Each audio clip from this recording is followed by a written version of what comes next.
You will hear a conversation between Annetta and Charlotte, first-year university students, and Bill, who works for the Student Union Employment Service. First, you have some time to look at questions 1 to 5.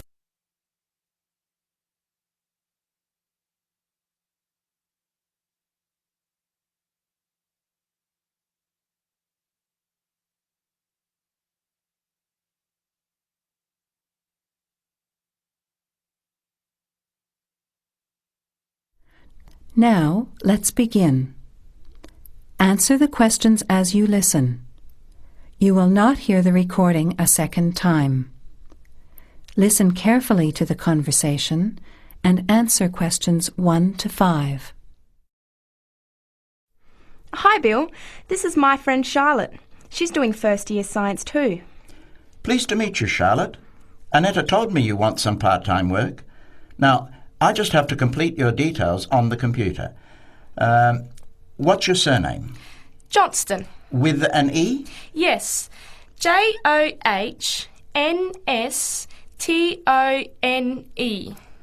I know that you live in the Heathfield Street student residence, but I can't remember the street number there. It's 126. 126. Good. And the phone number? Well, actually, I never give people that number because sometimes nobody answers or they forget to pass on the messages. So, I bought a mobile phone yesterday, but I can't remember the number. I think it's 0414 847 748. I'll just check. No, sorry, not 748. It's 749. 0414 847 749? Yes, that's right. I must try and remember it. And what sort of work are you looking for? Well, anything really, I suppose, though it depends when it is. I'd rather work during the day, if that's possible. How many hours a week were you thinking of? Oh, I'm not sure. Maybe about 10. But I need to keep at least 2 days a week free for study. Do you have any work experience? Not much, though I used to help in my uncle's shop when I was at school. OK. Well, I'll put it in, but we don't usually get shop work. What about gardening? I'd rather not. Everything I touch dies. What other kinds of work are there? Well, there's a lot of demand for house cleaning, fast food preparation and kitchen work and pizza delivery if you've held a driving licence for 12 months. I'm not sure. Can I have a look at the vacancies while you talk to Annetta? Before you hear the rest of the conversation, you have some time to look at questions 6 to 10.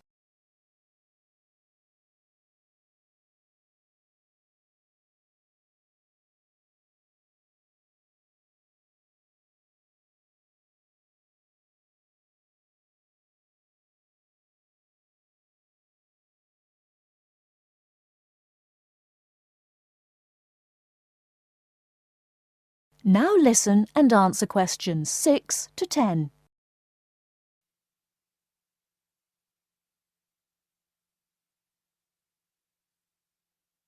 Bill, I'd like to change my job. You're at the Hamburger Express on the High Street, aren't you? What's the problem? Well, I never know what hours I'm going to work. I start at 7 p.m. and I'm supposed to finish at 11 p.m, but sometimes they keep me until 2 or 3 a.m. Yes, that is a bit late if you have to make a 9 a.m. lecture the next day. And the other thing is the pay. They're supposed to pay me on Thursdays, but they never pay me on the correct day, often not until Friday or Saturday. A few weeks ago, I had to wait until Sunday. They said their son was sick, so they couldn't get to the bank, but they're always making excuses. Yes, that doesn't sound too good. Would you be interested in pizza delivery? You need to have a driving licence. Yes, I've got a licence, but I think I'd like to change from working in the evening. Are there any day jobs available? Well, as I told Charlotte, there are several cleaning and gardening vacancies. And this childcare job that just came in this morning. Do you like children? Yes, I do, actually. What's the job? Let's have a look. Collect the boy aged 4 from kindergarten at 3 p.m. Pick up the other 2 girls who are aged 6 and 9 from the primary school at 3:15. You take them home and look after them. The parents will be home by 7. That sounds quite good. What about the pay? It's the same as you're earning now, 4 hours a day, Monday to Friday, so 20 hours a week. You need to contact Mrs. Alicia Thompson. Her phone number is 91045629 and she lives in Springfield. I've never been to Springfield. I hope I don't get lost. Don't worry. It sounds quite straightforward. Let's have a look at the street directory.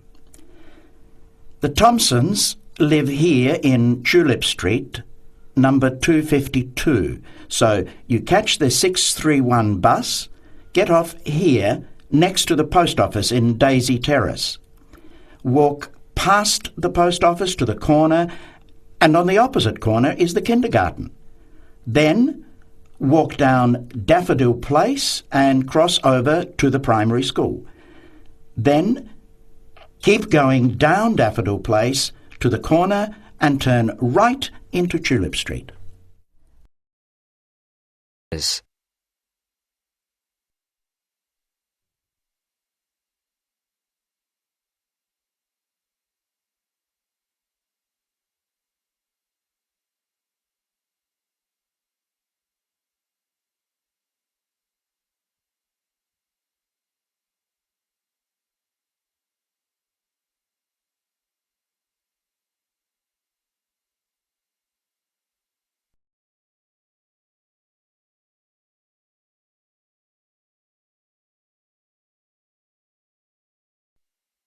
Government's waste strategy yesterday.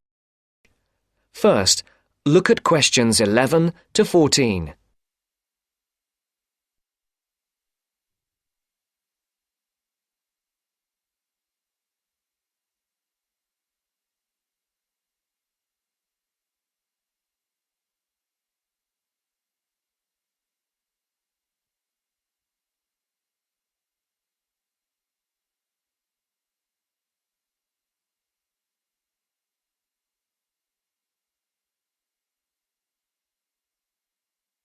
Listen carefully.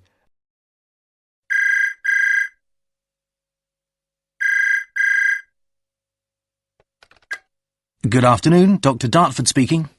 Good afternoon, Dr. Dartford. It's Miranda Smith here. Oh, hello, Miranda. How can I help you? I'm really sorry, but I couldn't come to your lecture on the government's waste strategy yesterday because I was feeling ill.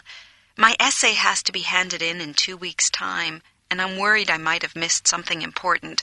I really don't like it when I miss lectures, especially when I need the information for an essay. Well, try not to worry. You can't help being sick. How about if I give you a quick summary of the main points? That'd be great, thanks. Just let me get a pen. Right, I'm ready. To begin with, I stressed the importance of us reusing and recycling waste in the future. I made particular reference to the UK, which at the moment only recycles about 8% of household waste. The levels of industrial and commercial waste are much higher. It's frightening how much waste factories produce on a daily basis, but that's not all. The fact is that not only is this rate of recycling well below government targets, but it's at a much lower rate than many other European countries, which means Britain is just not keeping pace with the rate of growth in household waste. That's pretty worrying, isn't it? It certainly is. What is more, we need to understand that if we are to achieve a more rational and sustainable use of our resources in this country, then we have to develop a fundamental change in the way we think about waste. That won't be easy. What suggestions did you propose? Just give me a second. Let me check my notes. OK, got it. Basically, there are a couple of ways this could be achieved. One of these is for more household waste to be separated. You mean separated into things like newspapers, tins, and stuff like that? Yes, that's the idea. Then this separated waste would obviously need different forms of collection by local councils, but most importantly, it will require an expansion in the market for collected materials, which is one of the major barriers to increased recycling. New government targets have also been set for recycling or composting 30% of household waste by 2010. But that's almost a four-fold increase, isn't it? It is indeed. Rather a frightening figure, whichever way you look at it. Before the broadcast continues, look at questions.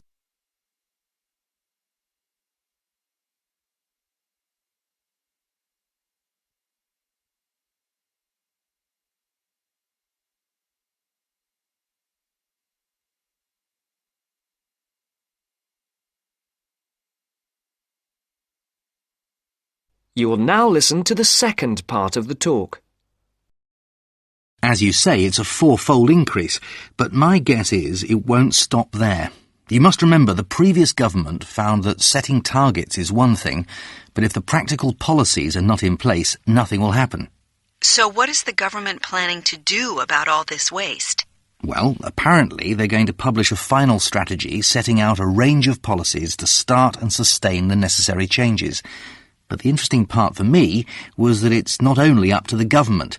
To say we need more recycling is a simple message, but, and here is the crux of the matter, there's another one that isn't getting enough attention.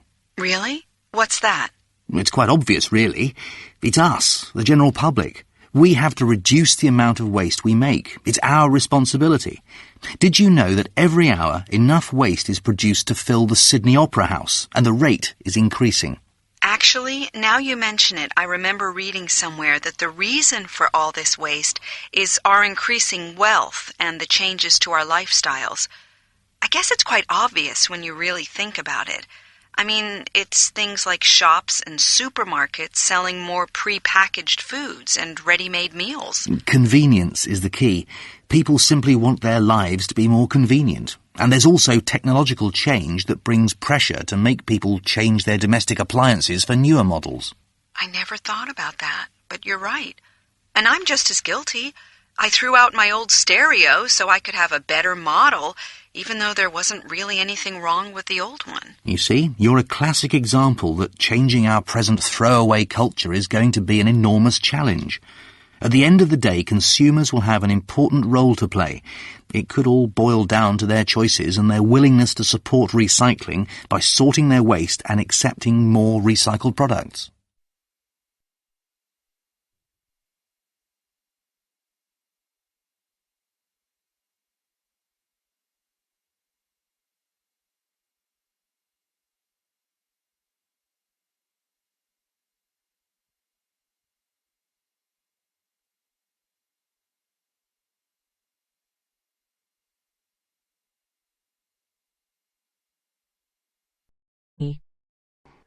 You will soon hear an informative talk given by Michelle on how to keep out burglars and keep your home safe.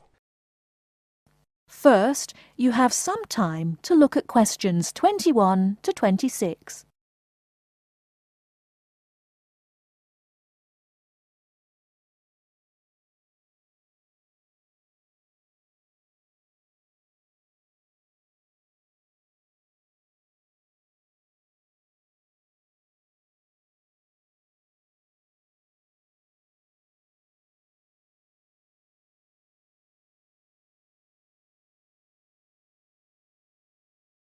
Now listen carefully and answer questions 21 to 26. Keep 'em out. There's no fail-proof way to keep out a burglar, but every little bit of deterrence helps. Even if you can't afford a security system, you can take a few minutes to make your home a little safer. Some relatively simple steps will greatly decrease the odds of a break-in, which means you can enjoy a bit more peace of mind. And isn't that what home is all about? Think like a burglar. If you were one, how would you get into your home? Evaluate your home from the inside and out, night and day. You might even try a mock break-in, trying window jambs and loose locks on your house's perimeter. To keep out a burglar, the first thing to do is to secure the windows. Though windows are relatively easy to break, the loud noise of shattering glass will deter a thief if you're near other houses. Don't leave windows open during the night, whether you're at home or away. That's a common sense precaution, but a surprising number of people forget to do just that. Use a pick-proof locking device for your windows. Make sure the frames are solid. If you're beyond the earshot of your neighbours, they won't hear the glass breaking. Consider installing a plexiglass sheet for the more accessible windows. This will make entry through them more difficult. Your doors should also be secured. If you don't have a peephole, install one in the front door. If you have one, make sure that you and your family are in the habit of using it. Don't open the door to anyone you don't know, especially at night. If the peephole is out of reach of your children, keep a stepladder or stepping box by the door for them to use. If there's any glass within 2 feet of your front door lock, consider a locking device that would be out of reach if the glass is broken. Now, a few tips on how to protect your valuables. Don't leave your valuables, stereo, computer, jewellery, etc., where they can be seen from the window. If you don't want to hide everything from sight, consider blinds. Make a valuables inventory. Keep a record of your expensive and personally significant items, not just a listing, but a photographic or videotape record if possible. Store this inventory at another location.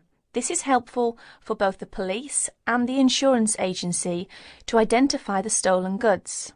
Use an engraving pen to mark these items with some kind of personal identifying information, such as your initials, in an inconspicuous place. This also helps record your possessions in case of any other mishap, such as fire or flood. Before you hear the rest of the talk, you have some time to look at questions 27 to 30.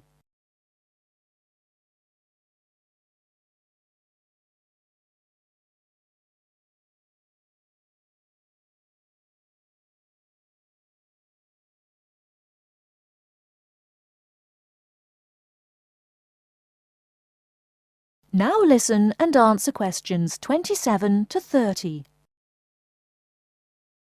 Don't stop your security awareness at the outside walls of your house. Your yard areas, if any, also deserve your attention. In general, don't leave anything around the yard that might help a burglar get into your house. Ladders, stackable boxes, or any garden tools should be put away, preferably in a locked cabinet. Install a light in your yard that is sensitive to movement. Place it high and out of reach. Trim hedges or bushes that are near doors or windows. These can be good hiding places. Don't place outdoor furniture tables nearby the house. These could become an easy stepladder to the roof.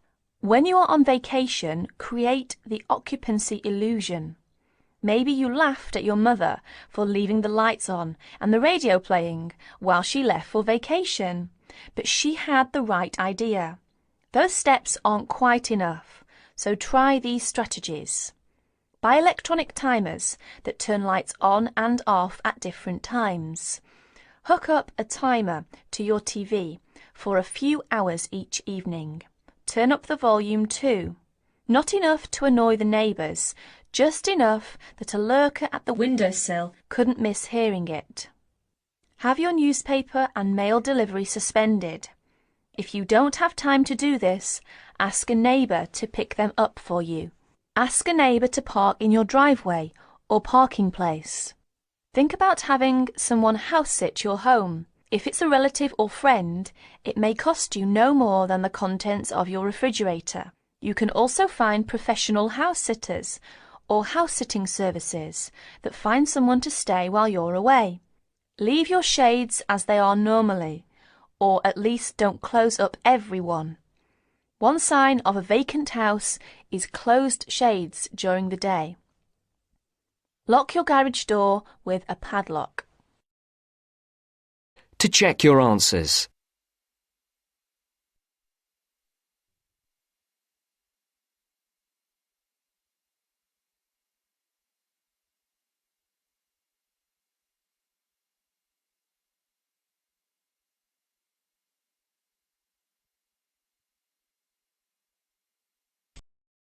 First, you have some time to look at questions 31 to 40.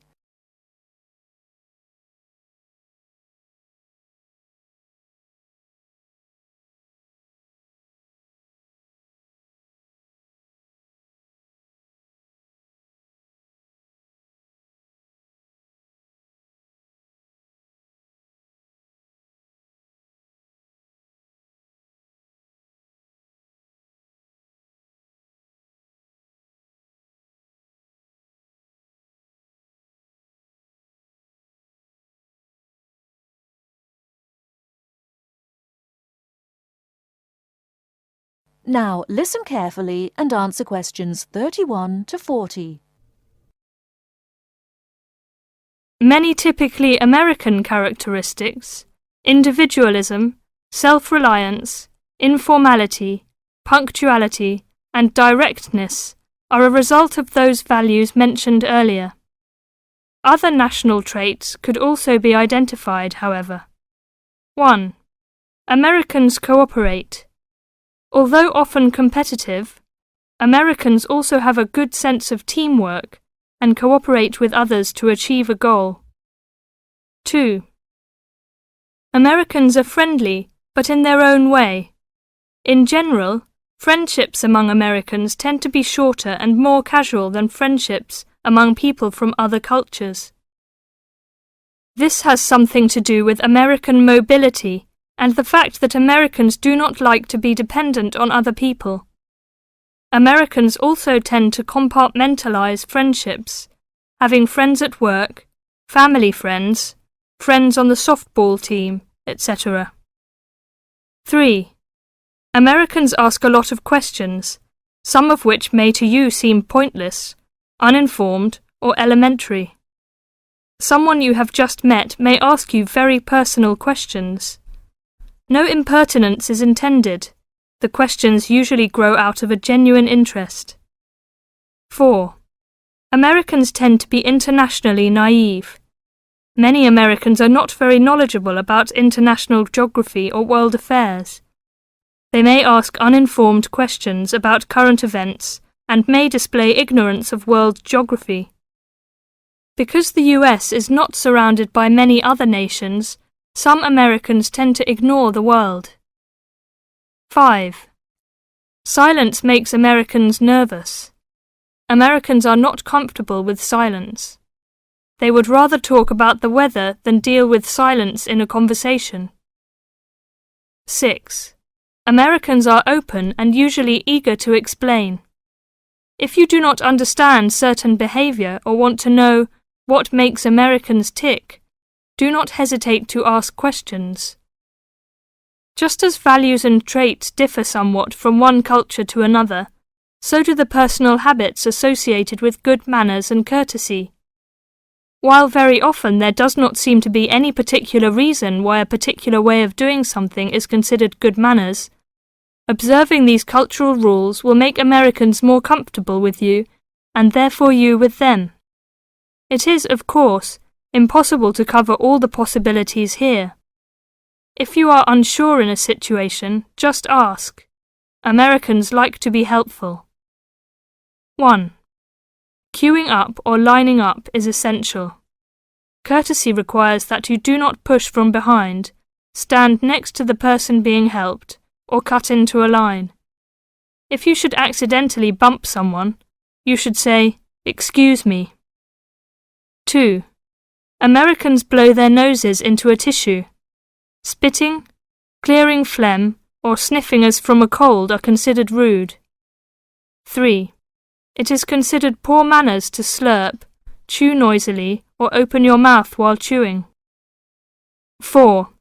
Questions are seen as a good way of getting acquainted, but questions about a person's age, financial affairs, cost of clothing or personal belongings, religious affiliations and sex life are considered too personal for questioning, except between very close friends.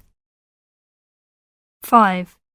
Men generally do not hold hands or link arms in public with other men. This is somewhat more acceptable between women and quite common between men and women. Now, a few words about personal safety. Unfortunately, in the US, one must be aware of crimes. It is wise to be especially careful until you are familiar with the community in which you live.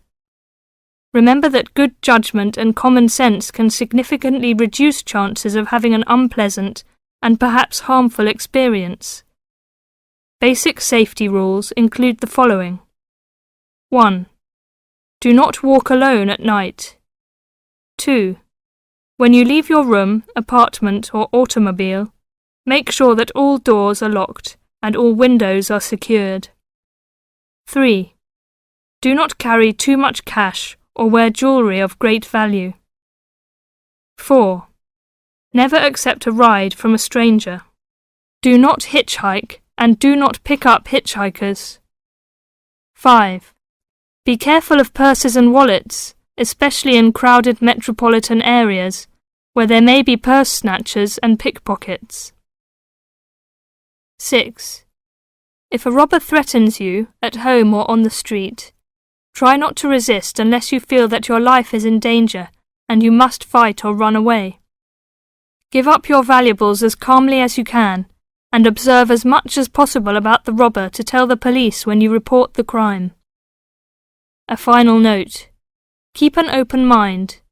Don't judge what you see as right or wrong, but make it a challenge to try to understand the variety of American behaviours which you may observe. You certainly do not have to participate in something you disagree with, but you can try to understand it. This will help you build an attitude of intelligent and liberated respect for cultures, both your own and... You now have half a minute to check your answers.